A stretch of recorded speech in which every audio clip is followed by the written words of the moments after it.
So, John, here it is. It's finally here. It's the official trailer of the Odyssey. This is, of course, Christopher Nolan's next film, which comes out next July 17th, 2026 to be precise. John, I can rattle off these names if you want, but I mean, it's a standard quality of cast from a Christopher Nolan film. The likes of Matt Damon, Tom Holland, Anne Hathaway, the list goes on. I'll not bore people with that. They're here to see Everyone's favourite is in there. Probably already know who's in this film anyway. But John, we talk about Nolan quite a bit on our movie news show, and we talk about him being an event director. In fact, one of our last reactions was the Spielberg film, which is out a month before this. So it's pretty well planned in terms of its release date, summer release. So a massive summer when you think about it, coming up in 2026 with two really good films coming out with event directors. Yeah, Stephen, it's a great time to be alive. You've still got the true GOAT of directing for me. People will go on about Hitchcock and Japanese directors and French sort of directors. For me, Spielberg is the GOAT. The guy's been doing it for 40 odd years now, nigh on 50 years, fuck. Yeah. And to a really high standard consistently throughout his career. That sort of dabbled is the word I'm looking for with multiple genres, horror, science fiction stuff, drama-driven stuff. The guy can do everything. So to see him releasing a film a month apart from Chris Nolan, one of my personal favourite directors, just a great time to be a fan of film. We just obviously can sit here and speculate on the actual quality of the films that are coming out, but I'm pretty confident Disclosure Day will be very, very good. And I'm pretty confident that the Odyssey, based on the classic Greek story, mythological story, I can say that word here, without fear of getting beheaded or sort of railed against in the comment section. It's based on the classic story, Stephen. He's coming back from the Trojan War, also trying to seek out his wife. I'm really looking forward to it. I'm glad to see Nolan dabbling with more movies like this. Back in the day, it was more science fiction heavy, more sort of disconnected, some might say. First dabbled with Dunkirk, obviously Oppenheimer, and now he's doing it with a sort of Greek mythological tale. So good to see the guy experimenting with different genres, different kind of films. And we know one thing is consistent with Chris. It'll be live action, it will be practical effects heavy, and he will get performances out of the great cast of actors that he's got. So really it's just down to whether you jive with you or not. To use a 70s word, jive, which would have probably been all the rage when Steven Spielberg was starting out his career, incidentally. But out of the way, if there's any issues with copyright and being able to view this video, you can go over to Patreon via the link in our description. That will enable you to access the reaction for free over there. That's how we circumvent these shenanigans, the ballbaggery of certain studios. I don't know of the potential ballbaggery of this particular studio. I think it's Universal he's working with now, Christopher. But with that out of the way, Stephen, shall we press play? Yeah. And a 3, and a 2, and a 1. Play.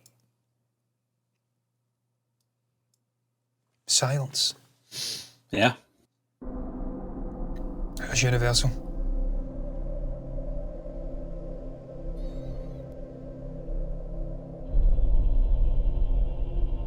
Wow. Oof.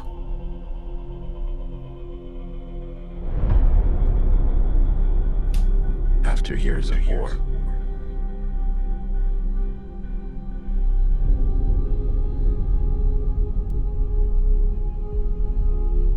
no one could stand between My God, he looks unrecognisable. Yeah. and home.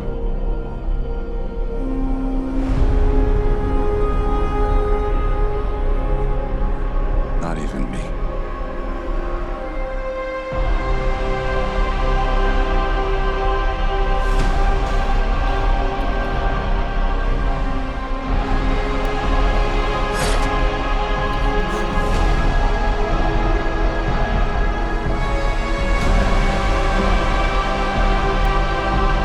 That score's something else. Yeah.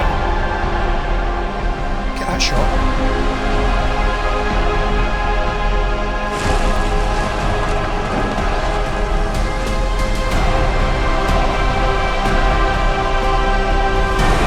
Steve, this just makes a blockbuster. Yeah. It's a spectacle, even in a trailer.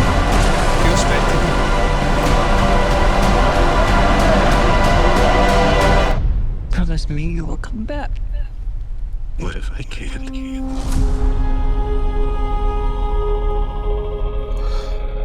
Wow. Very atmospheric, John. I Stephen- know it's billed as the official trailer. That felt more like a teaser to me. It didn't have a lot of dialogue, mostly visuals, and a very bombastic score there. I don't know who's composing this, John. It's got to be. It's either Ludwig Göransson or it'll be Hans. Yeah. That's Yeah, usually I'm who not Christopher works with. But no, I mean, it's the potential there, John, for, as you said, the summer blockbuster, one of the summer blockbusters for 2026. And, Chris Nolan never disappoints, Again, IMAX, that's where I'll be seeing it. I think I've seen most of his films in IMAX. But it looks fantastic. Matt Damon there. Unrecognisable. No. Stephen, it's very rare to watch a trailer on I'm watching it on a 32-inch curved monitor, to be fair, so it's not the smallest screen, but you can smell the quality, which is a strange thing to say. You can visualise the quality is probably a better word to say. Yeah. You can sense the IMAX quality coming through a trailer on YouTube. There's just something about the way the guy presents film. It's old school. In an era where it's all digital, I don't even know if this is shot in digital, everything's just samey, it looks samey, it's a really shallow field of sort of focus. Again, I'd have to go back and check, he may be doing the same thing here. I don't think he is. You look at it and it's almost a throwback to fucking Ben-Hur, Charlton Heston epics, where there's so much detail in the shot. There's a moment where the Matt Damon character, I think it's Odyssey, if I'm right, is walking and there's so much detail behind him. That's a throwback to like 1950s, 60s films. There's a shot on the beach where you've got all these guys pulling something out. It's so... But there's not many... There's not many filmmakers about these days, no. The only one I could probably think of is probably Denis Villeneuve. Is the only one, the other one that has that attention to detail, like you mentioned. And I know we've only seen an under 2-minute trailer there, but the level of detail, as you said, is incredible. It's one of those trailers that you have to watch maybe about 5 or 6 times to really catch everything that's in it. But as I mentioned at the very beginning, a very atmospheric trailer that, and it didn't have a lot of, I mean, it's very hard when it's taken from mythological stories, because most people who are interested in those stories will know this anyway. So how do you promote that, to the wider audience? This is how you do it. You do it bombastic soundtrack or score, and you give the audience what they want, visuals and familiar faces. And that's, to me, that looks incredible. Can't wait to see this. Reeks of blockbuster, reeks of epic. We need to get back to these kind of films. These films, I grew up watching these kind of films, these epics about mythological stories or sort of biblical tales, Egyptian sort of tales. You go back and you're transported, Cleopatra, Ben-Hur, 10 Commandments, films like that, which are unapologetically 3-4 hours long and just dense, great casts in there, great storytelling, great directing. We need to get back to these kind of stories and get away from these sort of shortened attention spans, just generic shitey films that are getting regurgitated. We need more guys like Chris Nolan. This guy is an absolute fucking god-tier director. Love the guy. For me, he's right up there in the conversation. Some people think he's, like I said, his stories lack emotion. I disagree completely. Hey-ho, but it's all subjective at the end of the day. What's your thoughts, though, on the Odyssey? What's your thoughts on the trailer? Incidentally, he has put July 17th. I'm not going to blame him for that. I'm going to blame Universal for that. I'm just going to continue down this sort of digging at the US for this formatting of dates. July 17th. It's the 17th of July. 17/7/26. The 17th of July. Fuck this July 17th shite. Anyway, what's your thoughts on it? Share your thoughts down below about the trailer, about the film, about the story. Maybe you know more than we do. About Nolan, about the cast, about our reaction. Anything you want to share, pop it in the comments section. That's the place to put your thoughts. Like the video if you've enjoyed it. Subscribe to the channel, hit the bell icon to get notifications. And until next time, what's left to be said is thank you for watching us. And bye-bye.